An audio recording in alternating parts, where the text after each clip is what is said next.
Hi everyone, welcome to Soothing Sundays.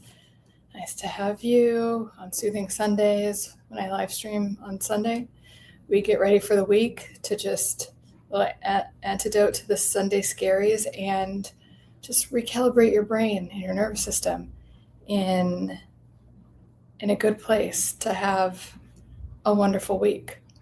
And I'm looking up some of your questions. So when you do come in, feel free to say hi, let us know how you're doing, and if you have any wins for the week and any intentions for this upcoming week, please let me know. Hey Bob, how was your 4th of July?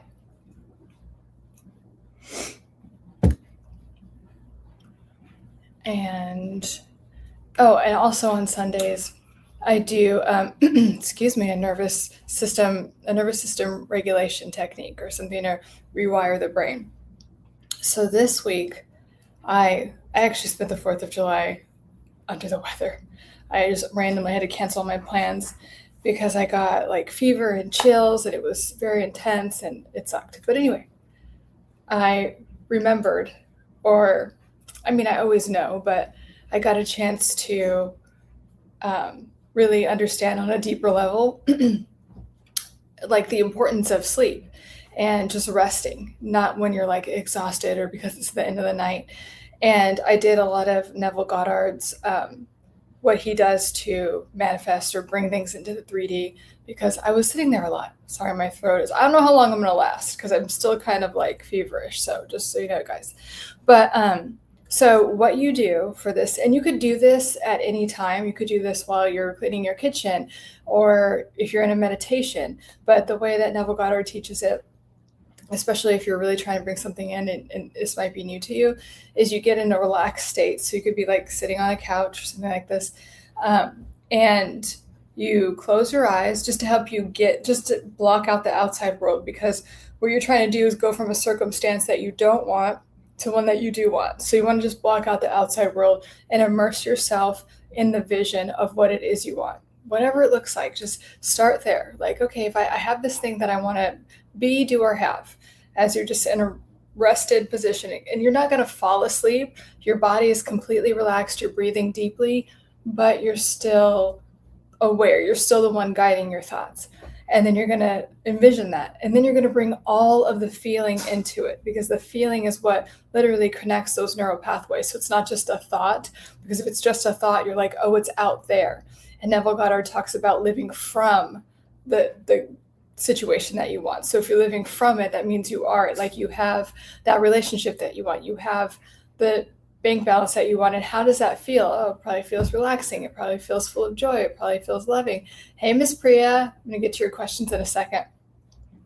So you really immerse yourself in those feelings, and that is what brings it into your reality. So if you don't have any resistance to it, like your inner critic isn't like, oh, how's that going to happen? Or, okay, that's done, then it will come in really fast.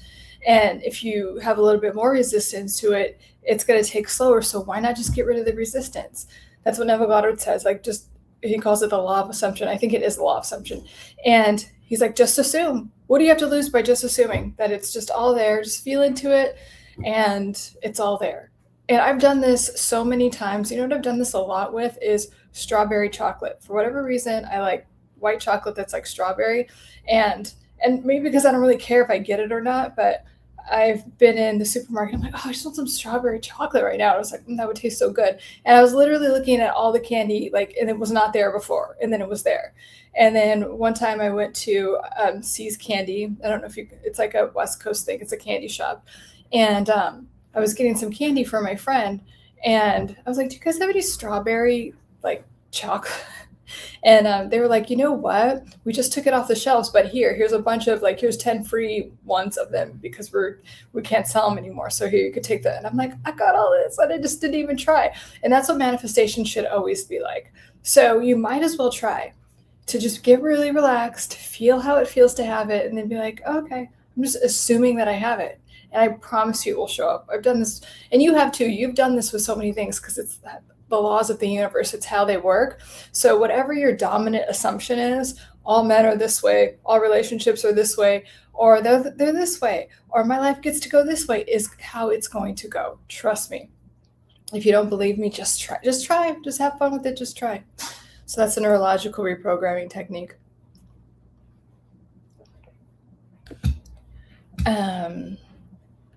Candy shops are a West Coast. I think everywhere there's candy shops. I think she meant a Pacific. Yeah, I was talking about See's Candy because I think that's just a West Coast thing, and you guys have another type of candy shop in the East Coast that is very delicious that I can't remember the name of. Okay, so Miss Priya asked 2 questions, and one of them was, you're referring to the popular statement, parents say that you will always be their child, and this is just how they see you, so they have to treat you that way. But it leads to overbearing. Helicopter parents, also mothers, often feel like they are failing their children even when they are adults, or feel like they failed as a mother, and that leads to certain unhealthy behaviors towards their children, towards their adult children. Yes, and really it's a boundary issue, and really that's a form of gaslighting. It's like, because especially toxic or narcissistic parents are very controlling. All narcissists are very controlling. So what they are going to do is like, well, I'm your mom, I'm just going to always be that way. I'm like, that's just how we are. Trust me, my parents did that about like everything. And it really stifles the child from feeling autonomous, from feeling like they can trust themselves.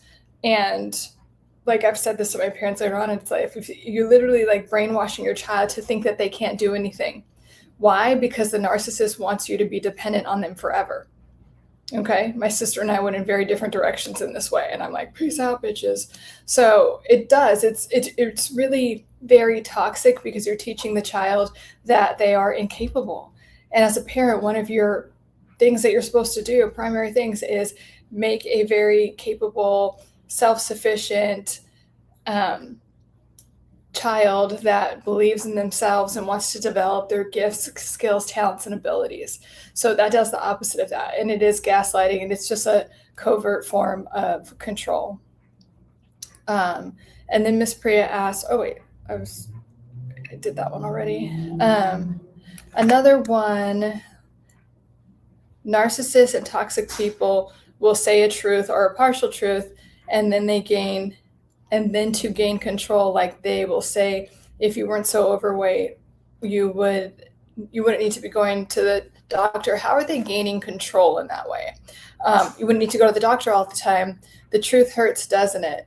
And it's like an attack. Well, okay, there's always a nice way to say things. Like that doesn't sound like the nicest way to say something, but like if we were to take a full scope, because we always take responsibility for ourselves up in these streets of my channel. So is it a dynamic where you keep complaining about something and that bad outcome keeps happening, and then the person is frustrated, like, this is going to keep happening if you keep doing this? Is it that? In that case, yes, we get to take responsibility for our behavior, even if it sucks, even if the truth is hard to hear. Or is it just a way to be mean? Is it just like you're not even bringing it up, and they're like, oh, you're fat and overweight or whatever, and it's just a way for them to make themselves feel better about themselves by talking shit about you, because that's what narcissists do. They offload all their guilt and shame, and they'll find something that you're insecure about and poke and prod at it so they don't have to look at themselves. So those are the 2 answers to that question. Hi, Taryn. With the amount of people that bring up narcissists, you would think the majority of the population is a narcissist, but I do not believe that is the case. It's not, but there's a lot of people that are narcissistic, because narcissist is like the narcissist defense structure is very lazy. So it's actually really common.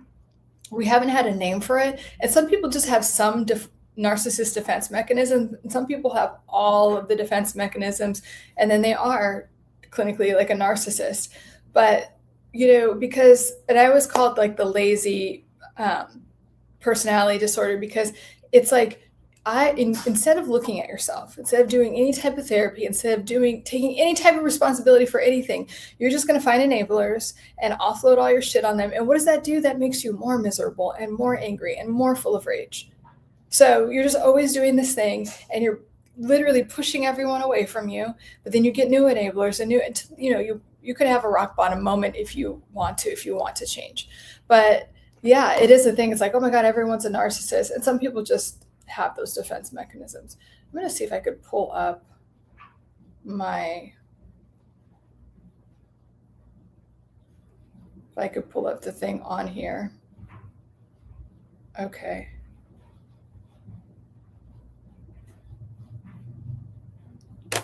Why is it not showing?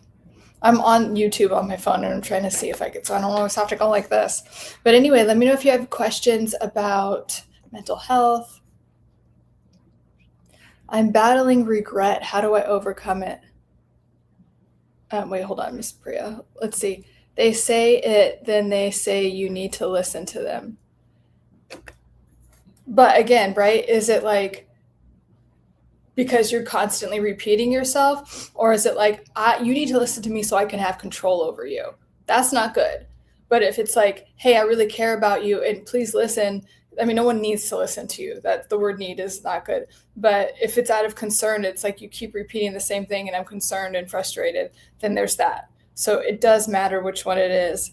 Like, put you in your place. Well, if someone's trying to put you in your place and you don't want it, then you could be like, you're literally not the boss of me. And if it is a control thing, Miss Priya, and you've identified it as a control thing, then you need to step away from that dynamic. Why do you keep fighting with it? You know what I mean? There's a point where if we are continuously engaging in drama that we don't want to be a part of, then it's kind of our fault. If the same person is trying to get control and over you in any type of way and you don't like it, you get to step away from that dynamic.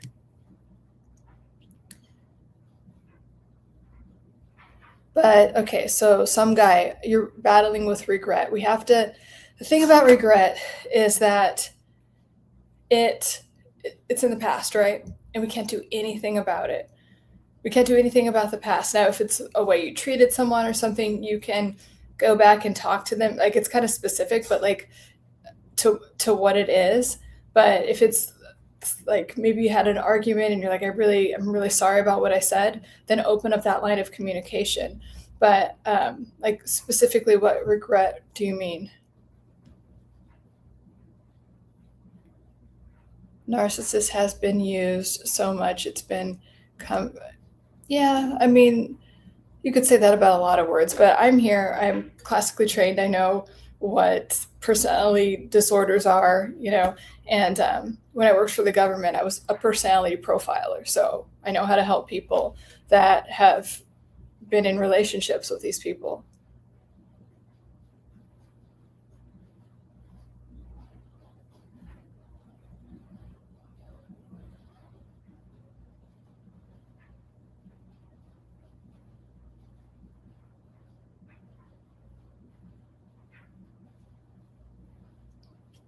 Let me know if you guys have any questions about the mental health, or you're celebrating any wins for the week and you have any intentions for the week. Like, this week is the week that I'm doing this and I'm taking steps towards it, like this. Like, you question their cheating, then they say this. You question their cheating. Wait, you're switching subjects, Miss Priya. Did I miss something?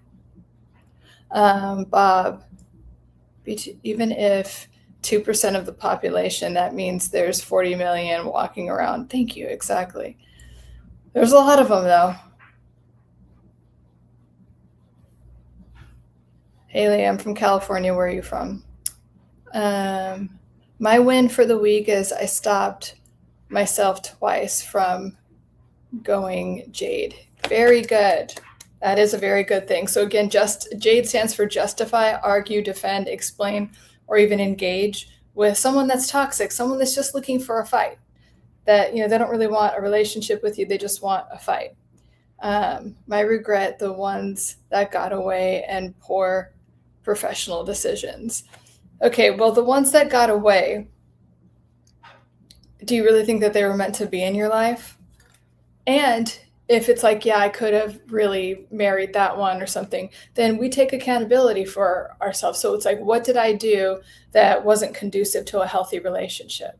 Can you list those things? Can you look at yourself? Because if you bring an awareness to it, especially through writing it down, you could be like, okay, I did this, and now I can take contrary action. I could do the opposite. I could not be as impulsive. I could be a good listener. I could be. So all of these things that have happened that you regret, instead of just beating yourself up with the emotion of regret, which doesn't do anything, you get to take these experiences and say, okay, you know what? These were all lessons, and I get to learn from them. I get to be a better person. I get to be a better professional. I get to be a better partner to the next person I date through these experiences. So we're going to transmute that regret into a learning experience, because there you can very easily create a strong and toxic feedback loop around regret where your inner critic is just beating you up, and all it's going to do is keep you low and not where you want to be, or you're going to attract the same dynamic again and again. So we want to use those experiences that have the feeling of regret to learn from them.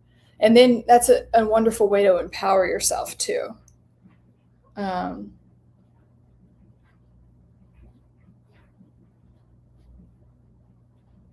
is it not showing all the comments on the...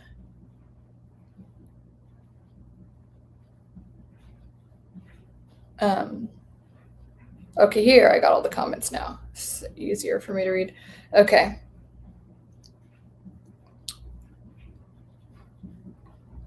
So again, if you have wins for the week, where did the comments go?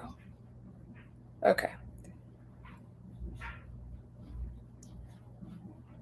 You're welcome, some guy. Years ago, I let quality people walk out of my life and I grieve my choices. Okay, that's okay. That's great awareness, some guy. So what you're going to want to do is look at that and take full accountability and responsibility for your behavior and decide, I'm not that person anymore. I'm not going to do that anymore. Okay. So from here on out, you could only take responsibility and choose differently and act differently. And if you have an opportunity to just apologize to some of those people, do it. Not without expecting any outcome, but just apologize. You know, making amends is a really beautiful thing to do.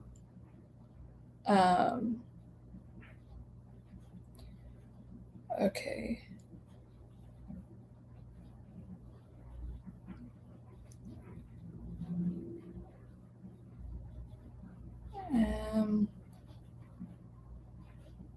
Try not to drink as much. That's good, Tom. Good. What are you doing to try to not drink as much? Maybe some relaxing tea, maybe hydrating in some other type of way. Also, if you're really trying to not drink as much, can you look at why you're drinking? Are you trying not to feel something or be aware of something? Because sometimes when we're doing too much of anything, it's to numb out a certain emotion or thought. So that can really be helpful too. It can be challenging to distinguish between everyday stress and a condition requiring medical attention. I don't think so, Martin Love. What do you mean? So is your stress causing physical harm or some type of impairment? Because stress does do that. You know, our brain, it doesn't stop here. You have your spine. Why can't I remember, you guys? I'm like a little bit recovering from a cold, or the flu, whatever the fuck I had. So my brain isn't like completely online. But your brain goes all the way down through your nervous system, through your spine. And so when we're really stressed out, we will hold tension somewhere else, or we'll get a disease. Like people get cancer and other things from not just like it's because it's genetic or whatever, it's because we have stress in our lives, that we have things that we haven't dealt with. So I think that's what you mean, Martin Love. And you get to deal with the stress and take care of yourself. This is definitely a calling to take much better care of yourself. David Weaver. I date all the toxic women because they are not until they start. Well, they are, David, right? So toxic people we ignore the red flags sometimes. So yeah, they are. If someone's toxic, they are. But what do they do in the initial stages? Like if they show all their toxic cards right away, you're going to be like, no. So they know how to pull people in. They're charismatic people, toxic people, narcissists, borderline, sociopaths. They're very charismatic and alluring. But if you see all the red flags in the beginning, which you might have ignored, okay, the love bombing, all that stuff. If it's like too much, it's too intense, that's a sign. But as soon as you start to see the red flags, you could love and respect yourself enough to be like, I'm out. I'm out. You're welcome, some guy. Rhea, I'm lonely and I don't know how to make friends. Oh, well, the fact that you are saying that means that you want to make friends. You have a desire to change. So that's a good way to start. What are you interested in? I think that's always a good place to start. Whatever you're interested in, can you find a group online to do that? There's also, one of my clients was telling me there's like Bumble for friends. I've never done it, but apparently there's a Bumble app, which is typically a dating app for friends. So you might want to try that. But I would do a journal entry and be like, hey, I've been lonely and wanting friends for a while, and now I'm going to change that. And here's how I'm going to change it, and do some soul searching around that. But that's a good start. Fresh. I date toxic women for the thrill. Well, then you're addicted to that, so you can't complain. I'm almost a top fan. Yay. Hello, everyone. Makes sense. Me and my girlfriend, this is Dan Peter.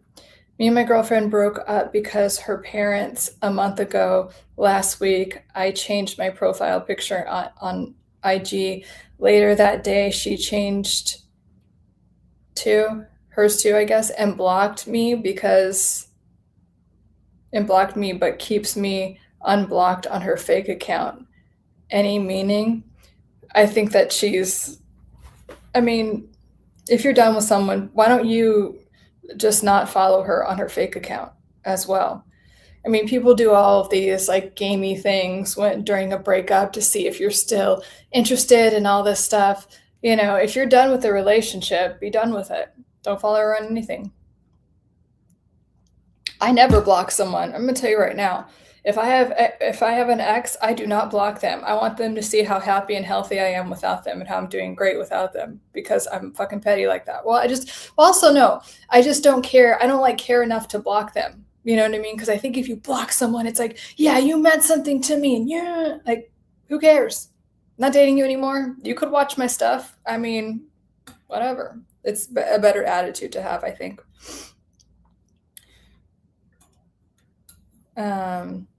It's because she wants to keep tabs on you. I mean, maybe, yeah. So it's like, but do you want her to keep tabs on you? Or do you still want to be pulled back in? Neil Armstrong. What's the most effective way to embark on a journey of self-discovery, ultimately leading to a deeper understanding of one's identity? There's so many different ways. Any type of self-help, self-improvement, but it also depends on what you're drawn to. Hi, James. I would definitely do something that, because I was going to say meditation, but that's not for everyone. But I would definitely work with someone if you really want to go this deep, because when you're working with a coach or a therapist, they can see things that you can't, and that's going to expedite the process so much quicker than anything else. I have clients who are at this place where they just want to get deeper and really embark on their self-discovery. And it's like their mind is blown. They're like, okay, I'll hire you. I don't know if anything. And they're like, whoa, they're all in. So this is a really good place to be, Neil Armstrong. But I would definitely find a coach or a therapist that likes to do this, that specializes in it, because not all coaches and therapists are the same, and really wants to explore that with you. But congratulations on wanting to do that. So I should keep it no contact. I think so, unless you're trying to get back together with her. What's the point in talking to exes? Do you guys have a kid together? No, if you don't, you don't. And I even think, I've heard some people okay, well, we have this dog together. No. If it's not a human child, there's really no reason to talk to your ex. That's my opinion. Otherwise, you're keeping the door open, and then you're stopping yourself from having the kind of relationship that you really want. So, I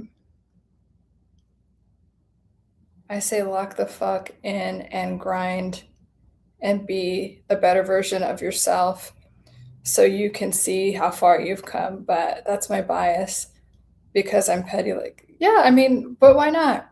I mean, this is a lot. My life's work, this channel, everything I do is about you being the best version of yourself. I want you guys to have the best health, wealth, relationships, career, and relationships with yourself and other people, and connection with God, source, whatever you call your higher power. That's where you're supposed to be. In these fear states, through media or certain companies, they're trying to keep you down, they're trying to keep you brainwashed. And I just want you to know how freaking powerful your mind is, and you could literally have anything that you want if you create the right neural pathways, if you focus on the right thing, if you regulate your nervous system in the right way. So hell yeah, lock the fuck in.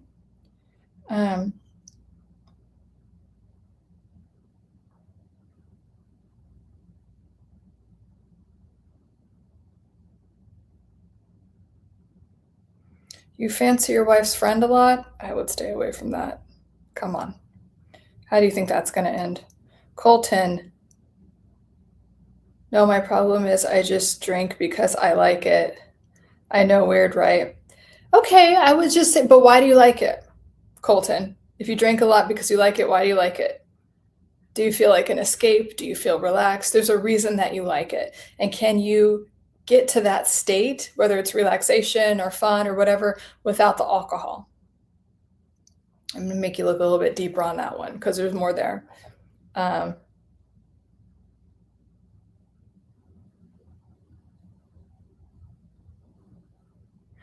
topic is mental health. I go over a nervous system regulation technique in the beginning on Sundays.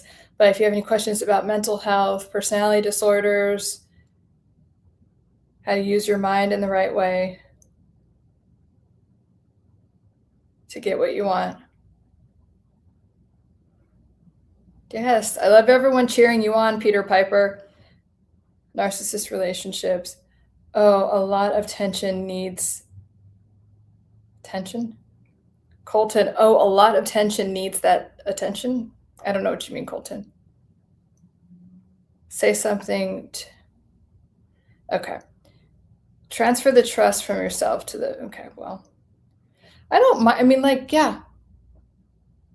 But I also believe that God consciousness, whatever you want to call it, is flowing through you. So there's nothing to really transfer.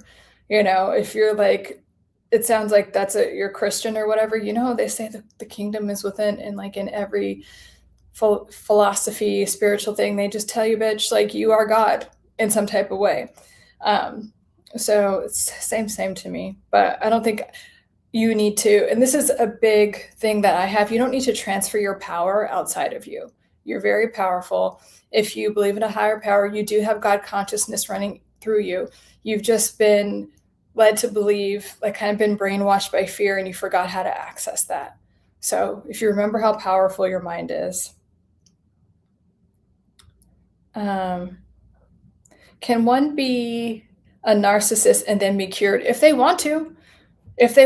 I have had clients come to me, and it's typically because like someone's partner is like, you better go fucking see Lauren, or and they're like, okay. So they had enough ego flexibility to do that, but they'll be like, yeah, I do have some of those tendencies. I do get defensive, and I do that. I gaslight or I devalue. So they're aware, because remember, this is like a spectrum, right? And so you can have like some borderline tendencies. Maybe when you're stressed, you go into black and white thinking, and that's okay.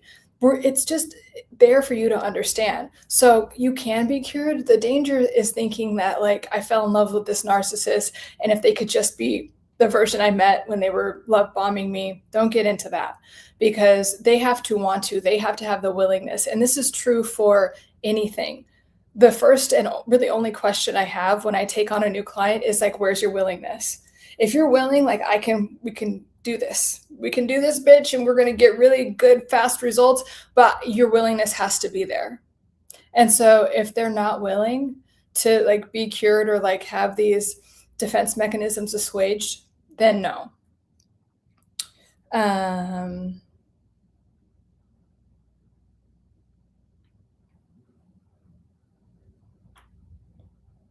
That's tough, Brianna. Sorry to hear. Oh, I missed that comment. What's going on with Brianna?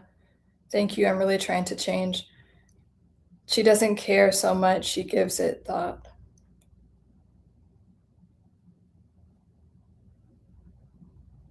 Thank you, James. You can be free. Heck it, I'll sub. Thanks for the sub, Penguin. I've been going through some mental breakdowns and having crisis thoughts lately. What do you mean by crisis thoughts? I'm not on the spectrum, and I feel like putting in. Oh, I'm sorry. Oh, I'm so sorry to hear that. And I just, Avian. So the crisis sometimes is where the breakthrough happens. So if we can reframe that, if you can say, like, first of all, like, you came to this live stream and you asked that question. Honestly, I wish I was born. Okay, so let me go back to what I was saying. So Avian, I know, and I've been there. I have literally felt that way. I'm like, I don't want to be here. I know what you meant. Like, yeah, I wish I wasn't born. I wish I could just like go home, like push the delete button. But those have always been times of like breakthroughs for me. So maybe everything, and I'm sure this is the case, things are crumbling and like old belief systems and things aren't working out right now because you're being guided in a better direction. And even if you don't believe that, can you try it? Like, can you just suspend and be like, okay, I'll believe this lady on the internet for a second because she's talking directly to me. And I don't know, she might know what she's talking about. But like when these things happen, I'm telling you, it's like basically a rock bottom moment where you're trying to be guided somewhere else because of course you were born on purpose. You're supposed to be here. Sometimes we forget that. I feel like that's part of being on this like human journey, is that we forget that and we have these really rock bottom moments. But I do think this is where we get to transmute that energy into, okay, if all of this is crumbling around me, then maybe it's not for me. And then maybe I'm supposed to pivot and ask for guidance. If you do have a relationship with any type of higher power, ask for guidance. Being treated poorly and taken advantage of, which is getting to the point that I don't want to be here. Okay. I was literally just talking with a client about this. When you are being treated poorly by a narcissist, abusive, or toxic person, that is what they want. They're offloading all of their guilt and shame and all of things, and they just make you feel like shit. And you're carrying these feelings and emotions that you should not be carrying. And it makes you feel like, oh, I don't want to be here anymore. Because if I'm really that piece of shit, so you get to stop believing that lie. Let's start there. Whatever that person is making you believe or telling you about, you get to stop believing that lie. And I think this rock bottom moment is about you getting out of this relationship and working on yourself and really knowing, trusting, and believing that you deserve to be treated very well in your relationships with a lot of love and support, where no one would even ever think of talking to you that way or treating you in this way. So again, you're being called to leave this relationship for sure. But it is, and I've been there, guys, like you start to believe that you believe the lie that you are just this piece of crap that shouldn't even exist anymore. That's what toxic people will do to you. And that's one of the reasons I'm so passionate about helping people get out of these situations, because and this could be the start to like you really understanding like your purpose and everything. Like you will get there and everything will be so much better once you heal from, not just like leave the relationship, that is the first step, but to really heal from that dynamic so you don't attract it again. How does that sound, Avian? Brianna,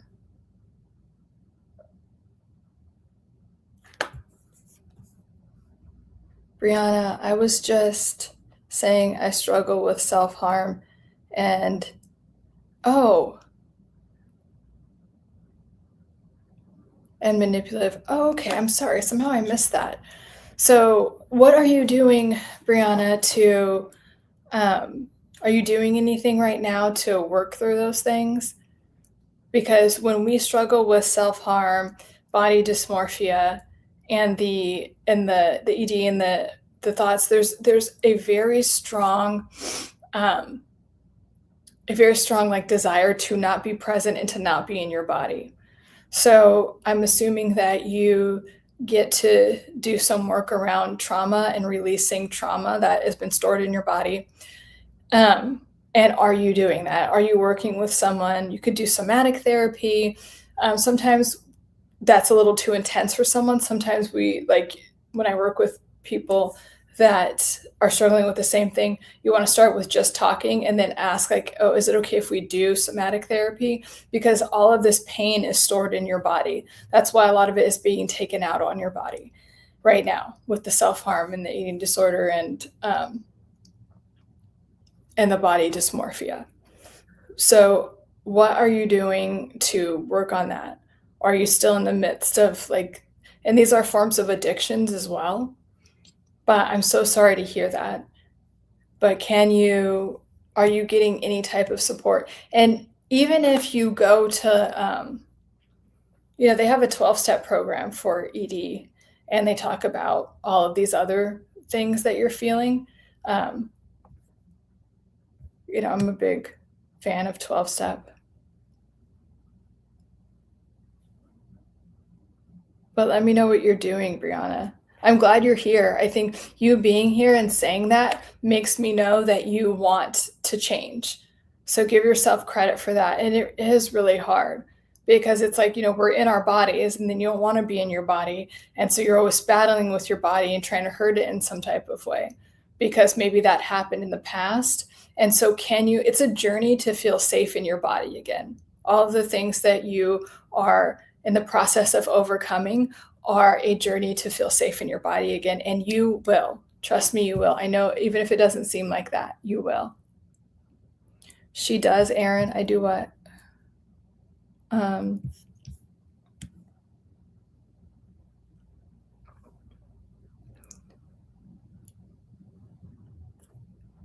What do I think about bisexuality? It seems like many bisexual individuals keep their sexuality hidden because their partners might feel ashamed or worried that their partner will leave.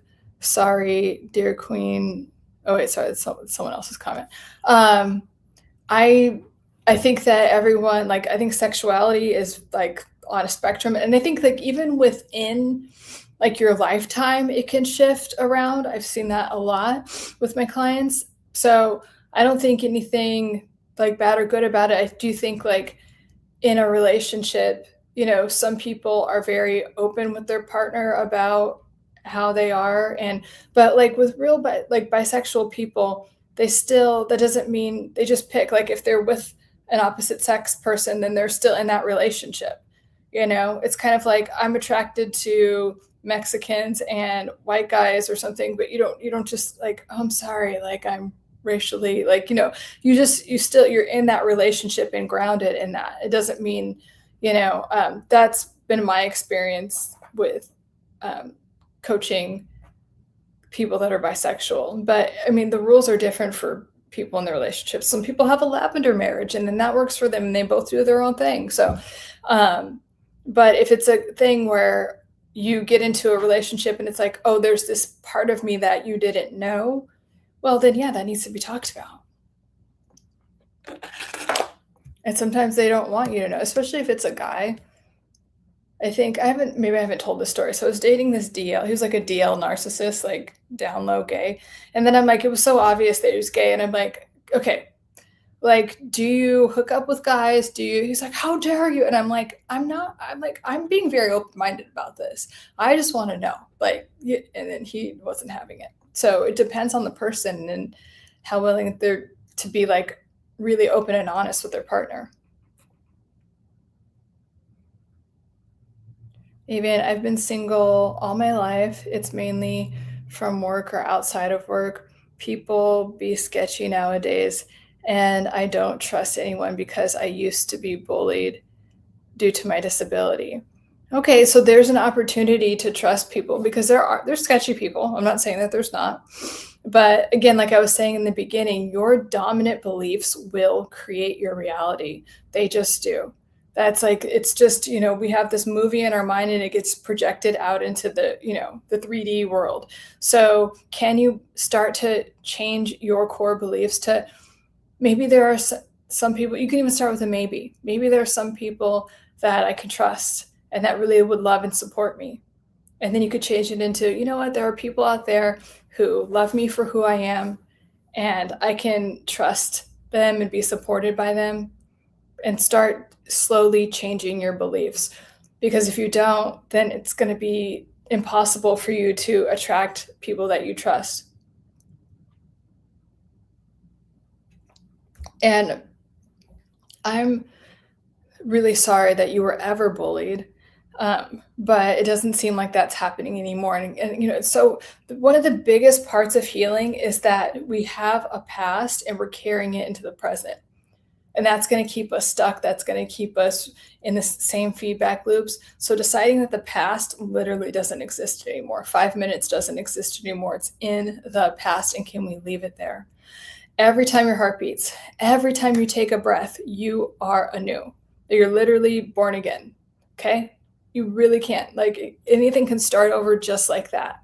So that's why I always ask you guys to make that decision and decide. Again, write down your standards. What are your standards for now? Now, not the past. We're going to pretend like the past doesn't exist. Like, really put yourself out there. The past doesn't exist. And it's like, here's how people treat me. Or you could do the other form of it, which is like, if I woke up tomorrow with things perfectly how I would want them, what does that look like? So how do people treat you? How is your relationship with yourself?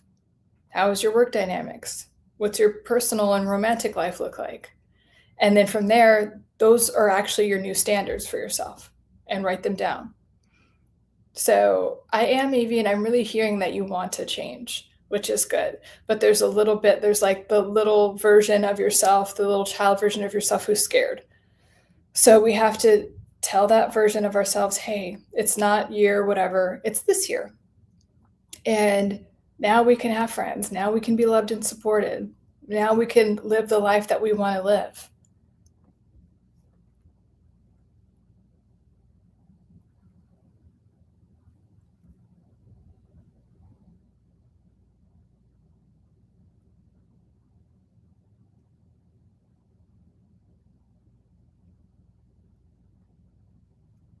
Thank you, Bob. Bob said, no politics or religion, keep it to mental health. Thank you.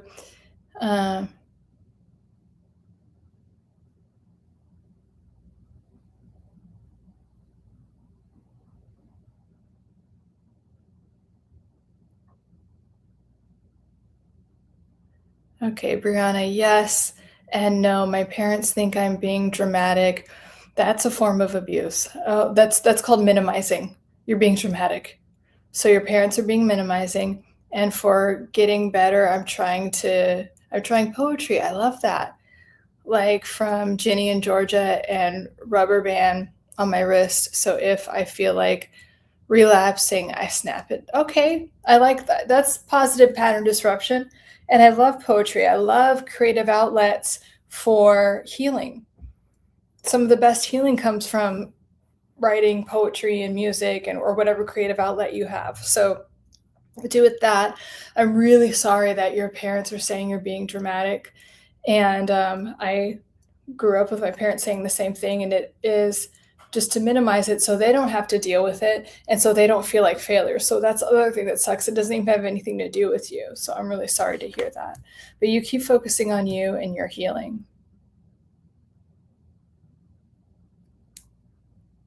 Yeah, easy with the all caps. No need for it. And I kind of don't read things that are all caps. As a male childhood essay survivor on the social construct of the Me Too movement, they are my peers. Why is Zootopia and I don't know. Hi, Street Cat. How are you? Avian, I'm currently 27 and been through hardship, which with my disability, it gets worse and worse over time. I don't get along talking to people because I have trust issues. Yeah, Avian, that's what I'm saying. Like, there's an opportunity because your trust issues are creating this barricade, right? And I'm not saying when you were a certain age, those trust issues protected you. And now they're getting in the way. Now it's a defense mechanism that we don't need. And it's a belief that's kind of a lie that you're still believing. Like, not everyone is out to get you, even though, like, the bullies and all that stuff, that was very damaging and traumatizing. But can you work on releasing those trust issues? Can you work on really believing that people want to love and support you and help take care of you and all of the things that you would want in a relationship? That's where the pivot is going to happen.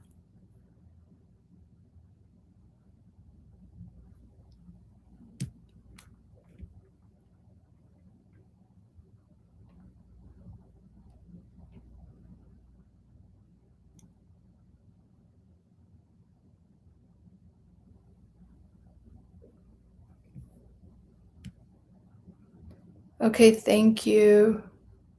I have to go now. Bye, Brianna. Thank you for sharing with us. Thank you for your vulnerability, Brianna. Come back on Wednesday and let us know how those go. Like, if you integrated any of that, and let us know how you're doing.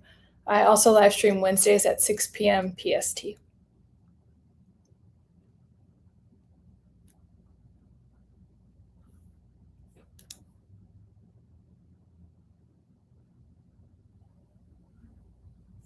Okay, so here we go. Let me ask the same question.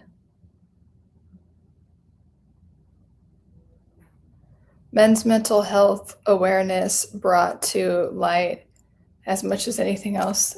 Yeah, I mean, when I'm talking about mental health, I'm talking about both. And for me, at any given time, I have between like 40 to 60% of my clients are men. So I know sometimes it's more difficult for men to initially ask for help when it comes to mental health related things, but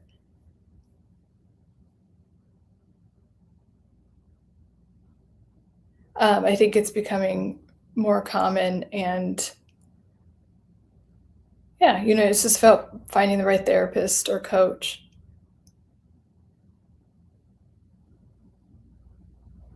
Are you a cradle robber if you're 33 and dating a 20? No. Oh wait, that's 22. No. I mean, with 22 and 33, like, I mean, your brains don't fully. If you're a man, I think it's up to 35 for your brain to fully form, like your prefrontal cortex to completely come online. And for women, it's around like late 20s, early 30s. But I don't know, have a relationship. I don't know if you're being told that, but you're technically both consenting adults.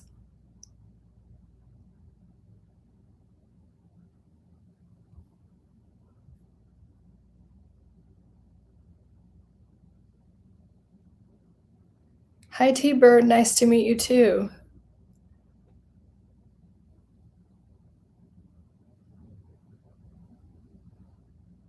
I am praying for all y'all's healing. God bless. Thank you.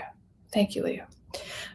Miss Priya, what about when parents say things like, "We are getting older, please promise us you will do XYZ before we," etc.? I don't know. Do you want to? I mean, it sounds like you have some parents that are very controlling. So you get to decide what your boundaries are. And a good place to navigate that is like, am I doing this out of guilt and shame? Am I doing this because they're trying to control me in some type of way? Like, what is it? Because once you teach people how to treat you. So if you say you have a boundary and that you're not doing that, you're not doing that. I have controlling parents, and I just told them, what's up? I'm not doing this anymore. And they kicked and screamed at first, and they will. Like, controlling people want to control you. So they're going to kick and scream at first. And then when you really show them that you are serious, then they won't do it. They'll find someone else to control and try to manipulate. So you get to really, whatever your boundaries are, identify them and stand on that. Stand on it. Thank you for your answer. I was abused physically and mentally by the first woman I was supposed to love, my mother. Later on, as an adult, I asked for help I needed and was laughed at. Oh my gosh. I literally, how do you say that?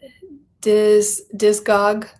I literally have the same story, and it really is terrible because we think of our moms as this like place for where our nervous system is wired to assume that our mom is this place for like nurturing and safety in that way, like emotional safety, and then your dad is like physical safety, is how our nervous system is regulated. But when you get abused mentally and physically, it's very confusing. It's traumatizing, of course, and it's very confusing because then it's like, as a child, you keep doing this feedback loop of like, I want safety from you and then I can't get it. I want safety from you and then I can't get it. So you get to you get to regulate your nervous system first and understand. I wouldn't like try to date anyone or anything. What I would do is work with someone where you can tell them this. And if you're working with someone that understands, you can say like, I want to know, trust, and believe that I can be in a safe relationship and that I could be loved, and that because there is a part of your brain, and it's like the primitive part of your brain where your heart beats and like you breathe and all of that, that is associating love with danger and love with abuse. So we have to dismantle that. We have to uninstall that program and then install a new one back in. And I mean, you can do journal entries and just, tell yourself like, this is what love is, and do the standards list that I talk about. Like, in relationships, I get to have these things, but it's really, with this type of stuff, it's really good to do with someone. So find a coach or therapist. I could work with you maybe if it was amenable to you, but like, definitely work with someone on this because you're ready, because you wouldn't have brought it up. You're ready to find a new relationship with love and relationships where they're safe and loving and supportive.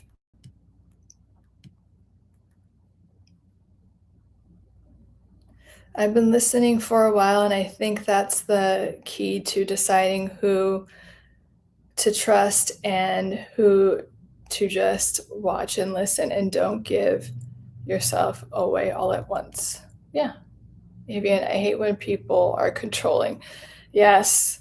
And the thing about when people are controlling is it's like it's not even about you. They just want something to control, even if it's disguised as like, oh, I care about you. They just want to control you because they don't feel control in their lives or for a myriad of reasons.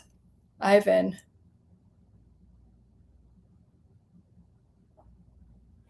No.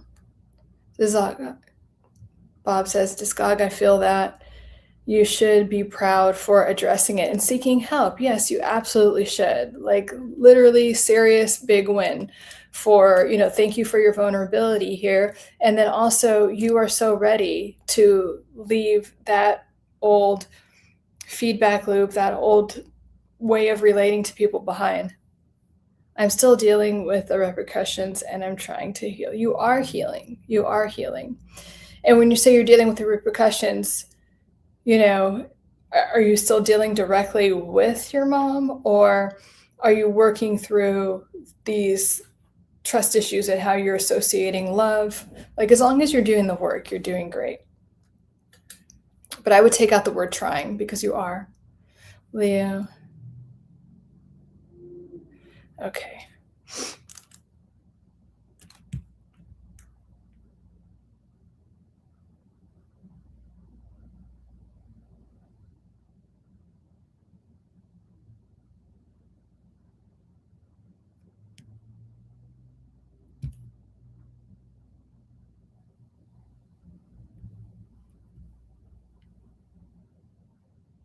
I'm going to make a suggestion, send a bit of time on how.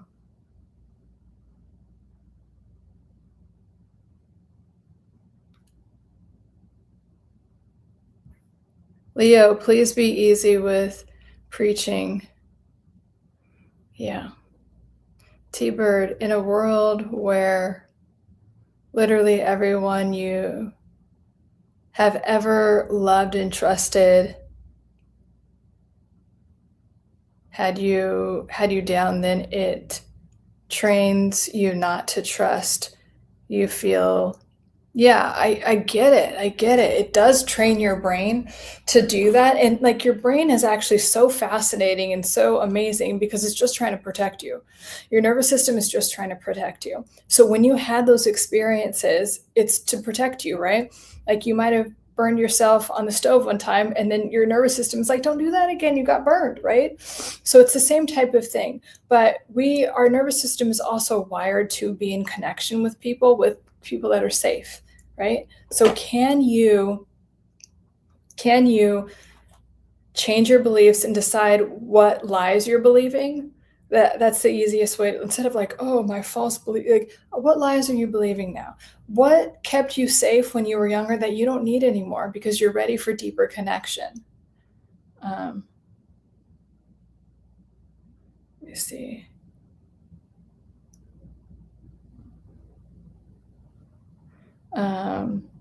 As a practicing psychiatrist, I see we have a lot to unpack. Okay, well, I don't practice psychiatry. I don't prescribe meds, kind of don't believe them, sorry.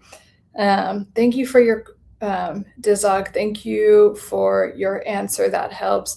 And thank you, Bob, for your support. It's exactly how you described. I step away and distance once I feel that seems like love, but I just don't know what that is. Yeah, and like this is you're ready to explore what real love is. That's an exciting place to be. Like give yourself credit for that. You know, a lot of people just go from one fucked up relationship to another and then have this belief system like all people are this way. You're ready to go deeper. You're ready to heal these things. You're ready to release these things. Sometimes, Avian, sometimes I don't get along with my family because sometimes it becomes an argument with my mother, cannot relate to my situation. I've been feeling down lately, and some people are judging my disability. Okay, and so that in itself, Avian, is a trauma because your parents, they don't need to know exactly like or have experienced exactly what you have. They're there to empathize, right? Parents are there to help you what's called co-regulate. So like, you could co-regulate through a hug. When you get a good hug and you just feel like, a little regulated. And she's doing the opposite. She's basically minimizing your feelings and not wanting to deal with him, probably because like she doesn't want to deal with him. It doesn't even have anything to do with you, Avian, and I'm really sorry to hear that. But this is why I want you to know that there are people, and it's really hard when your own parents won't do it. I've been there, trust me. So I get it, but you get to know, okay, my parents couldn't provide this for me, but there are people in the world that will love and support me and where I can be seen and heard. But I'm really, please know that your mom is wrong for doing that. It's not okay.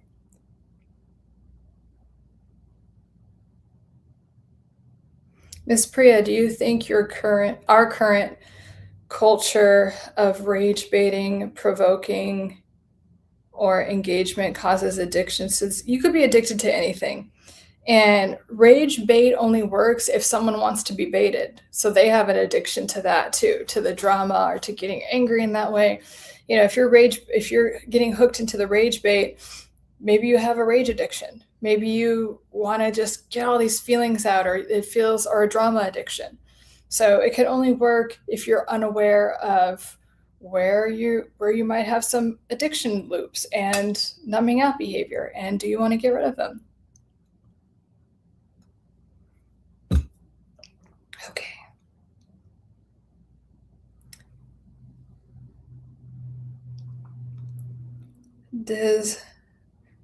Dizog. And it's dog legs. Oh. But I'm a 90s lingo. Okay. Dog legs. Okay. Thank you. We're all in the same battle. We're all warriors. Yes, we are. We are. And like that is the point, right? We all have our things in life that we go through. Like being a human in this world is hard, but I do really think it's meant all for your evolution and to bring you closer to whatever you want to be, do, or have, or to actually have whatever you want to be, do, or have and accomplish that. And if you have a higher power, to be even closer to your higher power. And when you are, then you're in this flow state and then things actually get easier. You get over that struggle and then you're more in a flow and then you're so grateful. Like people that have been through a lot, they're like, you know what, I wouldn't have done it any other way. So we are all warriors in our own ways. And going back to like letting go, like, can you surrender it? Can you surrender whatever your struggle is? You're not meant to keep fighting it all the time. You're meant to surrender it. Can you surrender the trauma? If energy can't be created or destroyed, can you release it? Can you transmute it into more love? Can you transmute it into more safety for yourself? Instead of replaying the same movie over and over again. And it really is like that. If you have a movie that you don't like, and you're like, let me sit down and watch this again. Can you decide, I'm going to uninstall that movie. I'm actually going to throw that movie away, delete it, and then I'm going to play this movie again and again and again and again and again. That will show up in your reality.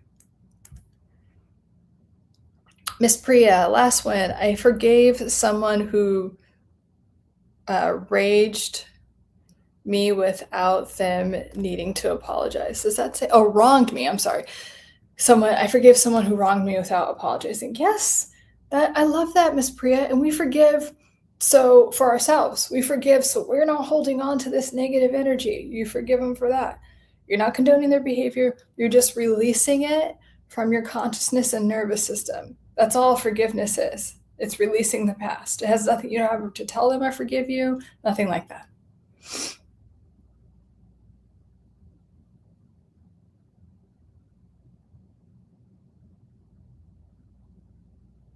I'm trying to see if I could see it on here. Avian, thinking about doing a psych evaluation and talk to a professional psychologist with my situation over. Yes, absolutely. Yeah, like go definitely. That's what I was saying. Definitely work with someone. And then even if you could find like someone that specializes in disabilities or whatever. And I would also say this: interview people. Find like 3 to 5 names that you like, research their stuff, and then interview them before hiring them. I should, anyone, I always do a free 15-minute call just to make sure anyone that's good at what they do will not mind doing that, and they'll want to answer your questions and make you feel comfortable. So definitely work with someone, Avian.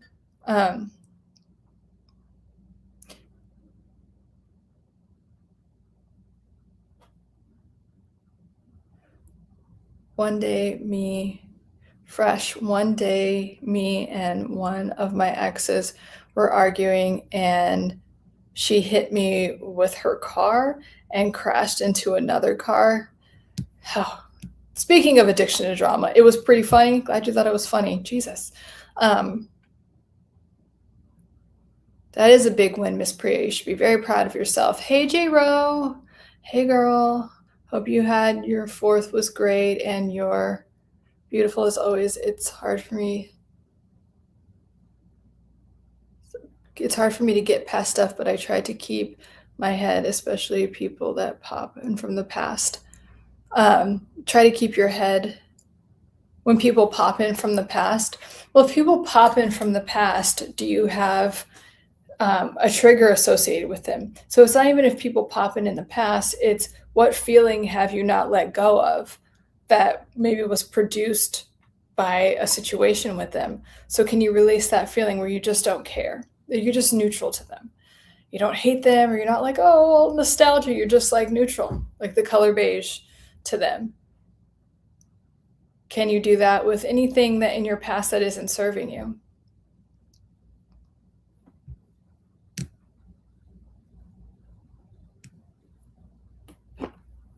Yes, Fresh, it seems like you have a lot of crazy stories.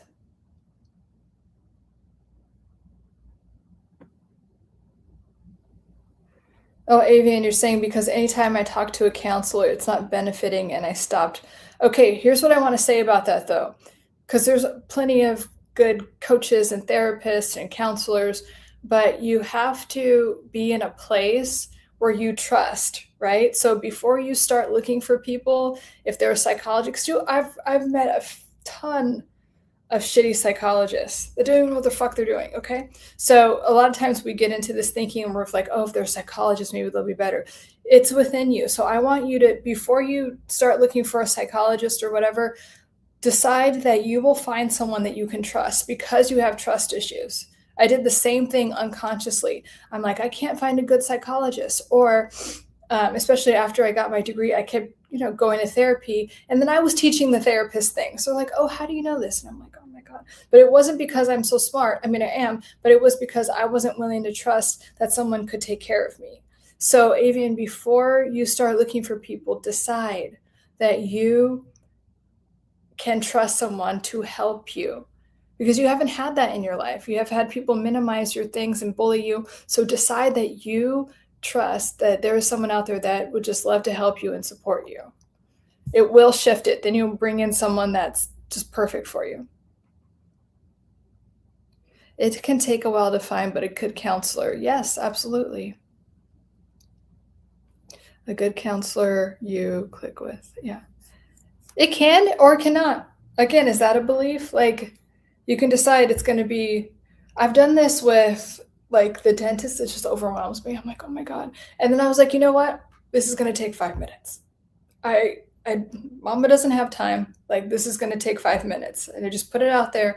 And then lo and behold, I found the best dentist that lives 3 minutes from me, or his office is 3 minutes from me. So you can decide, like, you can also get rid of that false belief that it's going to take a long time. There's no one to trust, blah, blah. I'm going to find this person. I'm releasing my trust issues. Maybe not to everyone yet. Not to everyone yet. But I'm going to release my trust issues around like finding the right therapist, coach, psychologist. I know that there's someone out there that I could feel so safe with. And I'm going to find that person fast. Just do that. Just try it, Evie. You never know. Yes, it's a trigger. So your triggers are your teachers. They are your teachers. So what are those people teaching you? If you're being triggered by something, it's teaching you something that you get to let go of, something that you get to address, something that you're holding on to a false belief about that situation or yourself, and like how it's a reflection of you. There's something to let go of there, and that won't trigger you anymore. I promise you.